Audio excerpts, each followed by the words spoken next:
بسم اللہ الرحمن الرحیم الحمد للہ نحمده ونستعینه ونستغفره ونؤمن به ونتوکل علیہ ونعوذ باللہ من شرور انفسنا ومن سیئات اعمالنا من يهده اللہ فلا مضل له ومن يضلله فلا هادی له ونشهد أن لا إله إلا الله وحده لا شريك له ونشهد أن سيدنا ومولانا محمدا عبده ورسوله صلى الله عليه وعلى آله وأصحابه وبارك وسلم تسليما كثيرا كثيرا أما بعد فأعوذ بالله من الشيطان الرجيم بسم الله الرحمن الرحيم اللہ خالق کل شیء وهو على كل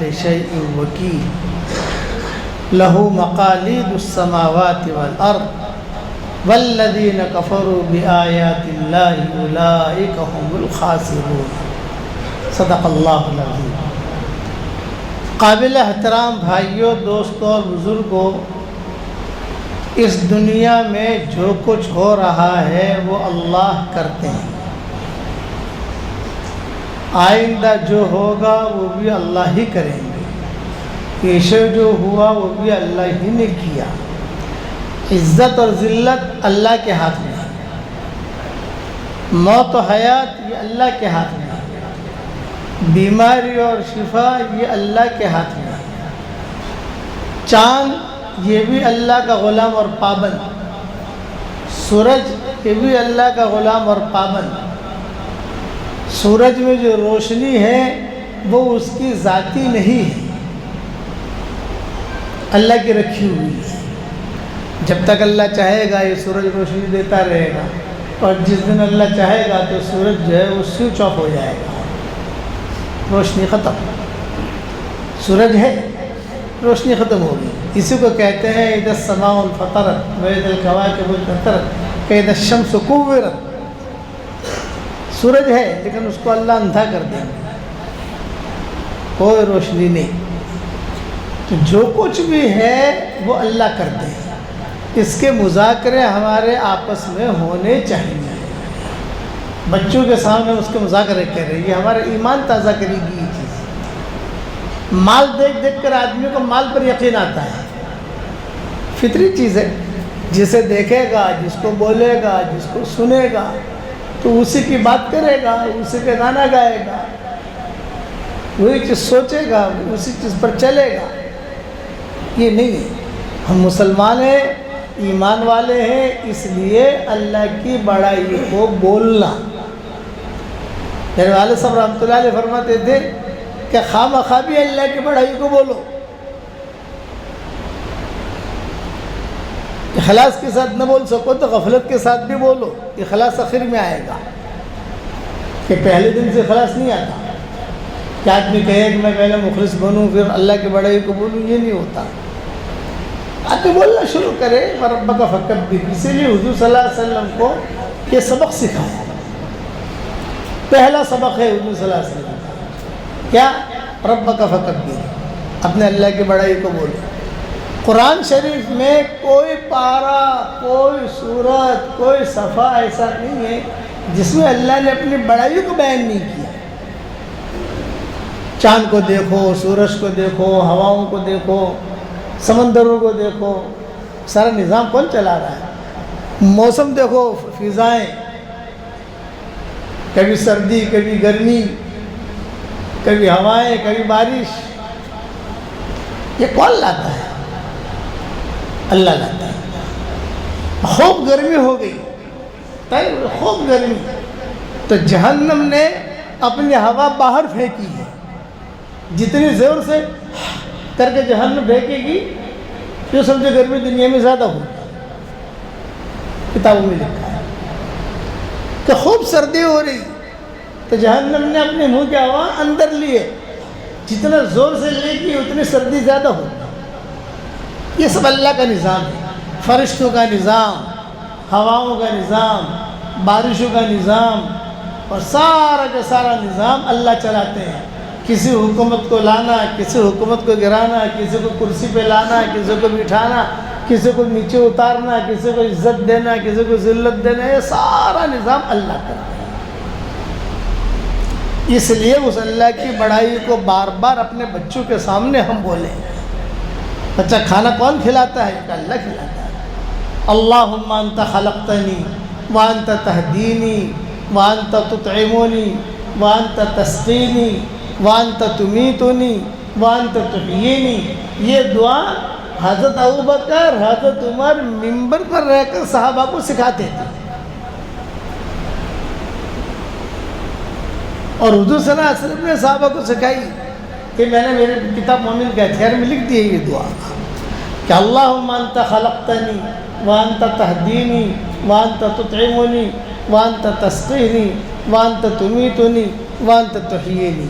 تو نے ہی مجھے پیدا کیا ہے، تو ہی مجھے رستہ بتاتا ہے، تو ہی مجھے کھلاتا ہے، تو ہی مجھے پلاتا ہے، تو ہی مجھے زندہ رکھتا ہے، تو ہی مجھے مارے گا۔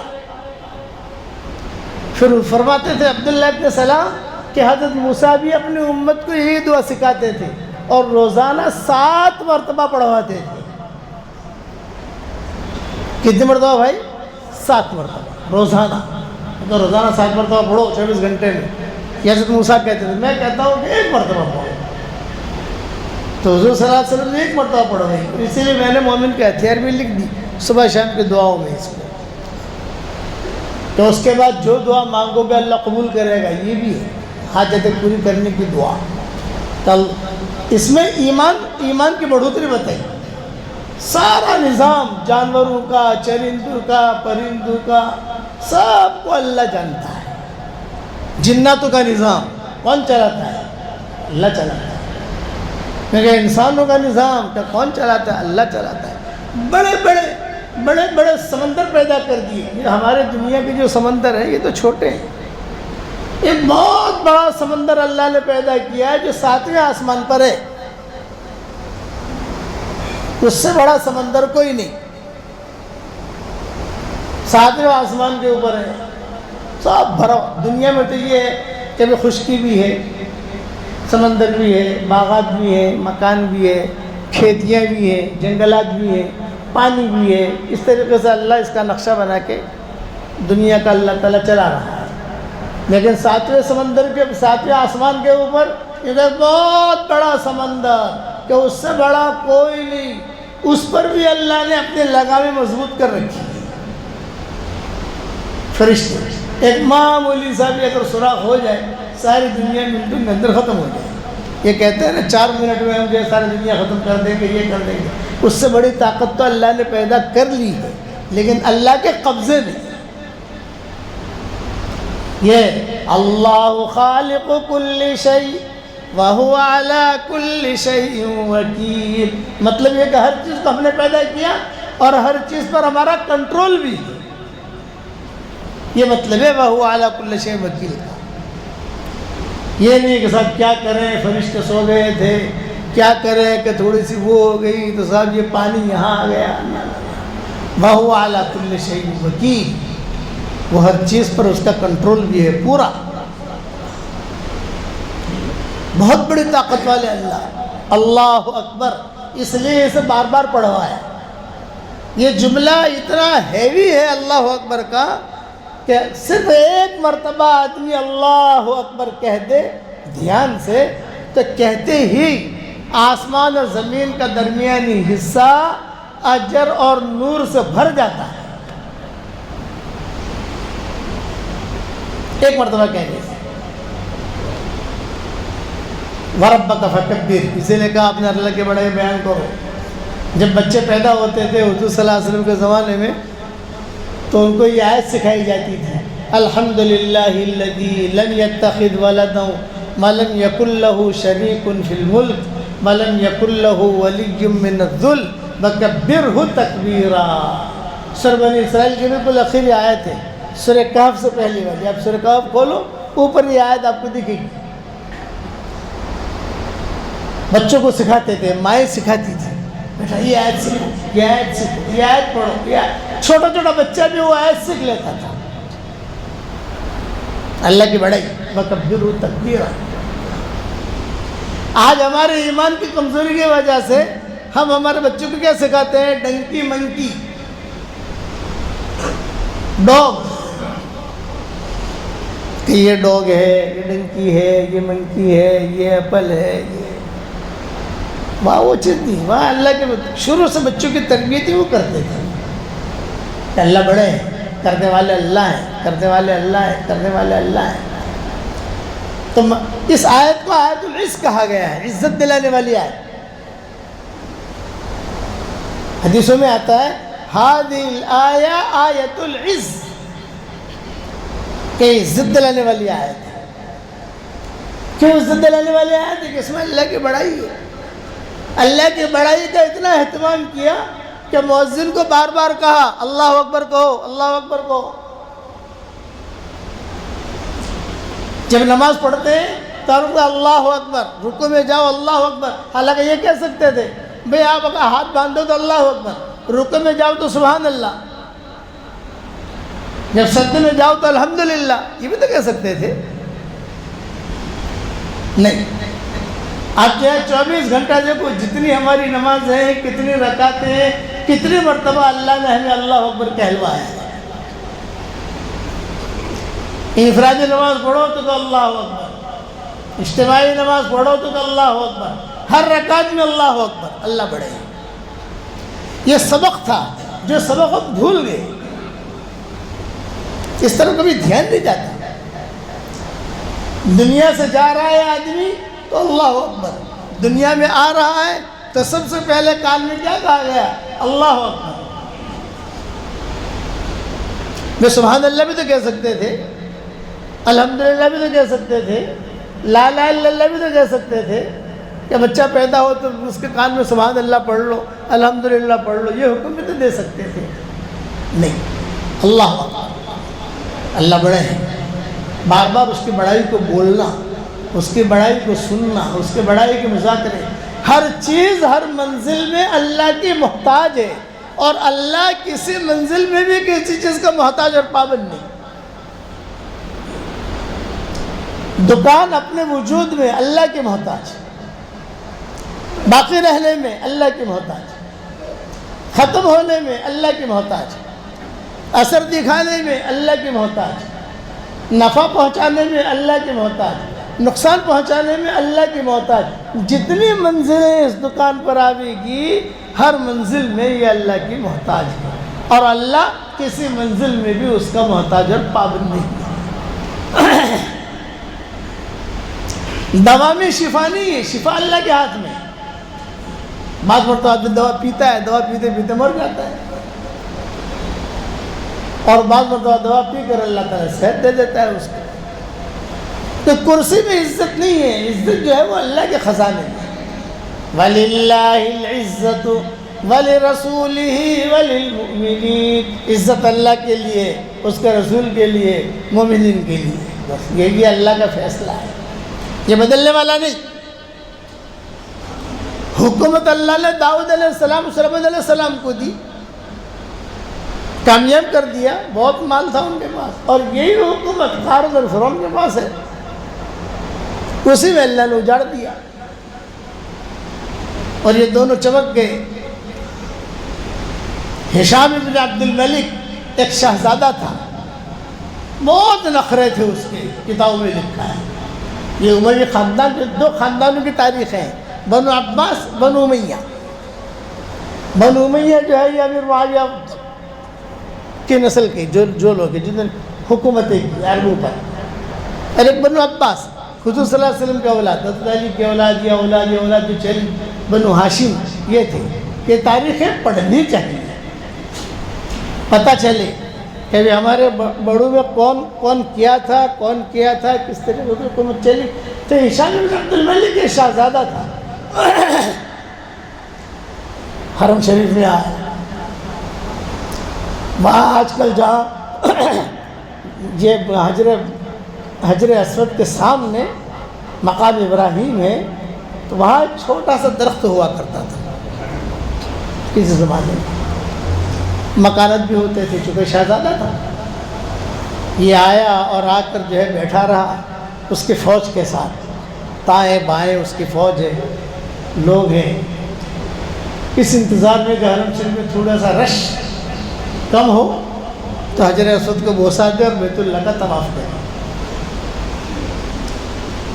بیٹھا ہوا انتظار کر، لیکن رش بڑھتا ہی جاتا تھا، رش کم نہیں ہوتا تھا۔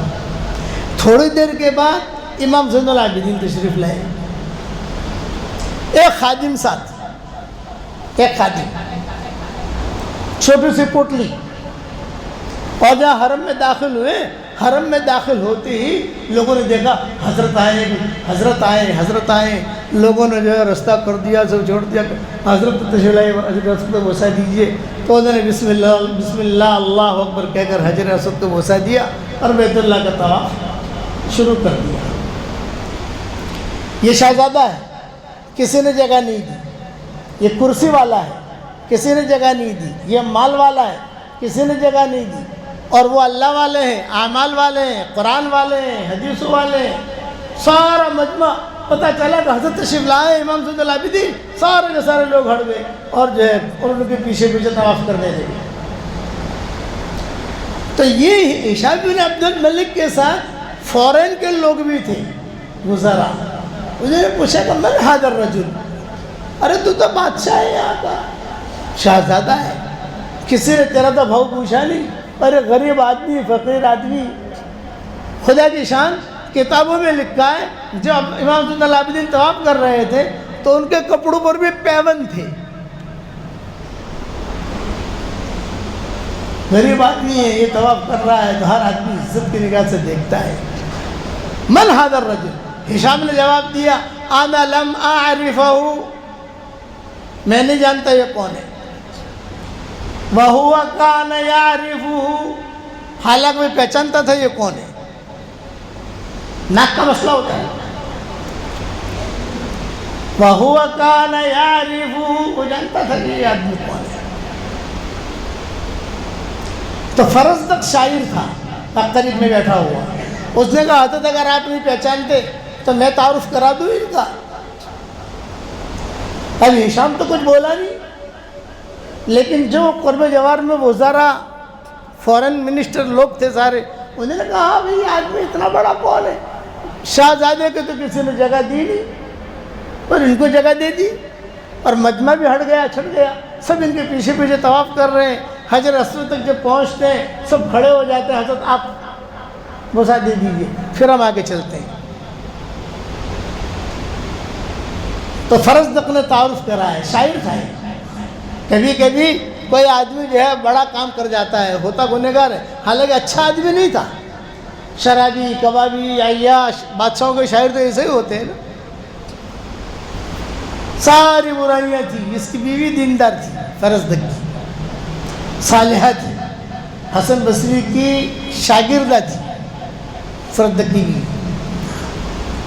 تو اس نے وہیں بیٹھے بیٹھے جو ہے بالبدی دھڑلے سے اشعار کے، تم کہتے ہو کہ میں نہیں پہچانتا، ارے یہ آدمی تو وہ ہے ھذا الذی تعرف البطحاء وطأتہ، ھذا الذی تعرف البطحاء وطأتہ، البیت یعرفہ والحل والحرم، البیت یعرفہ والحل والحرم۔ تم کہتے ہو کہ میں نہیں پہچانتا، ارے یہ تو وہ آدمی ہے جنہیں بیت اللہ بھی پہچانتا ہے، اس کے کنکر بھی پہچانتے ہیں، اور یہ حرم بھی پہچانتا ہے، اور خالی حرم نہیں پہچانتا، حل بھی پہچانتا ہے، حل اور حرم۔ ھذا الذی تعرف البطحاء وطأتہ، البیت یعرفہ والحل والحرم، ھذا علی رسول اللہ والدہ، ھذا علی رسول اللہ والدہ، امست بنور ہداہ تہتدی الامم۔ یہ علی ہے، نام تھا ان کا زین العابدین، لیکن اپنے آپ کو علی کہتے تھے، حضرت علی کی نسبت کی وجہ سے، لقب کہ مجھے علی کہو، نام زین العابدین رکھا ہے لیکن میری نسبت علی سے ہے، اس لیے مجھے علی کہو، لقب تھا ان کا۔ ھذا علی رسول اللہ والدہ، امست بنور ہداہ تہتدی الامم۔ یہ علی ہے، حضور صلی اللہ علیہ وسلم ان کے نانا جان ہیں، اور انہی کے نانا جان کی وجہ سے اور اس خاندان کی وجہ سے اللہ نے ساری دنیا کو ایمان سے روشن کیا ہے۔ ھذا علی رسول اللہ والدہ امست بنور ہداہ تہتدی الامم ھذا ابن فاطمۃ ان کنت تنکرہ ھذا ابن فاطمۃ ان کنت تنکرہ العرش یعرفہ واللوح والقلم۔ یہ فاطمہ کے لاڈلے ہیں، حضرت فاطمہ کے اولاد میں سے تھے نا، یہ فاطمہ کے لاڈلے ہیں، نہیں پہچانتا تو پہچان لے۔ ھذا ابن فاطمۃ ان کنت تنکرہ العرش یعرفہ واللوح والقلم۔ انہیں عرش بھی پہچانتا ہے، لوح و قلم بھی پہچانتے ہیں، جنتی بھی پہچانتی ہیں، سب جانتے ہیں ان کو۔ ما قال لا قط الا فی تشہدہ ما قال لا قط الا فی تشہدہ لولا التشہد کانت لاؤہ نعم۔ انہوں نے لا یعنی نہ کبھی نہیں کہا۔ کوئی آدمی آیا، جتنا تھا، جو بھی تھا، طاقت تھی، اس کو دے دیا۔ ہاں لا کہا ہے تو لا الہ الا اللہ میں لا کہا ہے، اور کسی جگہ لا نہیں کہا۔ ما قال لا قط الا فی تشہدہ لولا التشہد کانت لاؤہ نعم۔ اگر تشہد نہ ہوتی تو وہاں پر بھی یہ ہاں ہی کہتے ہیں، لیکن یہاں صرف اللہ کہا ہے، لا الہ الا اللہ۔ 100 اشعار پڑھیں، یہ ہشام بیٹھا ہوا سن رہا تھا، اور سارے کے سارے جو مصری اور عراقی اور کوفی اور یہ سارے کے سارے جو ہے ان کے جو مہمان تھے، خصوصی مہمان، یہ بھی دیکھ رہے تھے کہ اتنا اونچا آدمی آخر میں اکشر پڑھا تو فرض دخل آخر میں یکاد یمسکہ عرفان راحتہ یکاد یمسکہ عرفان راحتہ رکن الحتیم اذا ما جاء یستلم۔ ارے لوگ تو اگر حجر اسود کو بوسہ دیتے ہیں، ان کا اتنا اونچا مقام ہے کہ حجر اسود ان کے ہاتھوں کو بوسہ دیتا ہے۔ حجر اسود بھی پہچانتا ہے، رکن حتیم بھی پہچانتا ہے۔ رکن الحتیم کا جملہ اس لیے کہا، وہ شعر کو وزن پر لانے کے لیے رکن حتیم کا جملہ کہا۔ یکاد یمسکہ عرفان راحتہ رکن الحتیم اذا ما جاء یستلم۔ جب حتیم کے پاس جاتے ہیں، ہاتھ لگاتے ہیں، حجر اسود کے پاس آتے ہیں، بوسہ دیتے ہیں، یہ سارا کنکر، یہ سارے کے سارے ان کے ہاتھ کو بوسہ دیتے ہیں۔ ان کی قدر قیمت تم نہیں جانتے، مال والے کیا جانیں؟ انہیں جو عزت ملی ہے اعمال کی وجہ سے ملی ہے، اور تجھے جو عزت ملی ہے مال کی وجہ سے ملی ہے۔ لوگ تجھے دیکھ کر کھڑے ہو جائیں، یہ اترانے کی بات نہیں ہے، لوگ تو چوہا آنے کی وجہ سے بھی کھڑے ہو جاتے ہیں، سانپ اور بچھو کے آنے کی وجہ سے بھی کھڑے ہو جاتے ہیں۔ پھر کسی جگہ مجلس میں گئے، لوگ کھڑے ہو گئے، لوگوں کو کھڑا ہونا ہے کوئی عزت کی دلیل نہیں ہے۔ سانپ اسے مجلس میں آ جائے تو سارا مجمع کھڑا ہو جائے گا، چھوٹے چھوٹے تو چوہی آ جائے مجمع کھڑا ہو جائے گا۔ ہشام کو آیا غصہ، میرا آدمی میرے خلاف اشعار کہہ رہا ہے، یہ جیل میں ڈالو۔ جیل میں ڈال دیا۔ امام صاحب کو پتہ چلا، میری وجہ سے بیچارہ جیل میں گیا۔ امام صاحب جو پوٹلے لے کر پہنچے وہاں، بھائی یہ ہدیہ قبول کر لے، فرض دق کے پاس۔ فرض دق نے کہا نہیں حضرت، مجھے میں نے اس کے لیے نہیں کہا ہے، میں نے اللہ کے لیے کہا ہے۔ نہیں یہ میرا، میں تیرے لیے ہدیہ لایا ہوں، میں پیسہ بھی نہیں لوں گا۔ 1 دینار لیا، 1 درہم اگر لیا، کل حشر کے میدان میں نانا جان کو منہ دکھانے کے قابل نہیں رہوں گا۔ بس آپ سے صرف ایک درخواست ہے، امام صاحب سے کہہ رہا ہوں، ایک معروضہ ہے، فرض تک کہہ رہا ہے، ایک معروضہ ہے، اور معروضہ یہ ہے حشر کے میدان میں نانا جان سے میری سفارش کرا دینا، اور کچھ نہیں چاہیے۔ امام زین العابدین نے کہا جو مال ہمارے گھر سے نکلتا ہے وہ مال گھر میں نہیں جاتا۔ امام زین العابدین نے مکہ اور مدینہ کے جو فقراء غربا تھے ان کو وہ مال تقسیم کر دیا۔ اس نے بتایا کہ عزت مال میں نہیں ہے، کہ عزت کرسی میں نہیں ہے، کہ عزت یہ ساری دکانوں میں نہیں ہے، اللہ کے خزانے میں ہے اور اعمال کے راستے سے آتی ہے۔ بس نماز کے راستے سے ملے گی، تقوی کے راستے سے ملے گی، ایمان کے راستے سے ملے گی، تہجد کے راستے سے ملے گی۔ اس لیے اللہ کی بڑائی کو بولنا، بولو گے انشاءاللہ؟ اتنا اونچا جملہ ہے یہ اللہ اکبر کا کہ اذان میں، ہر اذان میں، فجر کی اذان ہو، مغرب کی اذان ہو، ظہر کی اذان ہو، سب سے پہلے مؤذن کہے گا اللہ اکبر۔ اور یہ حدیث یاد رکھنا کہ اگر ایک مرتبہ کوئی اللہ اکبر کہتا ہے تو کہتے ہی آسمان اور زمین کا درمیانی حصہ اجر اور نور سے بھر جاتا ہے، اور اگر 100 مرتبہ کوئی اللہ اکبر کہتا ہے اخلاص سے، دھیان سے، تو حرم شریف میں کئی اونٹ ذبح کرنے کے برابر اللہ اس کو ثواب دیتا ہے، حرم کا ثواب ملتا ہے۔ آدمی 100 اونٹ 200 اونٹ حرم میں ذبح کرے اور صدقہ کرے تو حرم کا ریٹ ملے گا کہ نہیں ملے گا؟ کسی عمل کی اتنی فضیلت نہیں ہے جتنا اس کا ہے، اس لیے اس کا اہتمام کروایا۔ پیدا ہوتی ہی اللہ اکبر، دنیا سے جاتی ہی اللہ اکبر، ہر رکعت میں اللہ اکبر، رکوع کرو اللہ اکبر۔ یہ اس کی وجہ یہ ہے، لیکن کبھی ہم نے دھیان نہیں دیا اس بات کی طرف۔ آج میں نے آپ کا دھیان متوجہ کر دیا، یہ جملہ بہت بڑا ہے، نعرہ تکبیر اللہ اکبر، وہ نہیں، وہ تو جہالت ہے۔ تو کہتے رہے نعرہ تکبیر، وہ جہالت ہے۔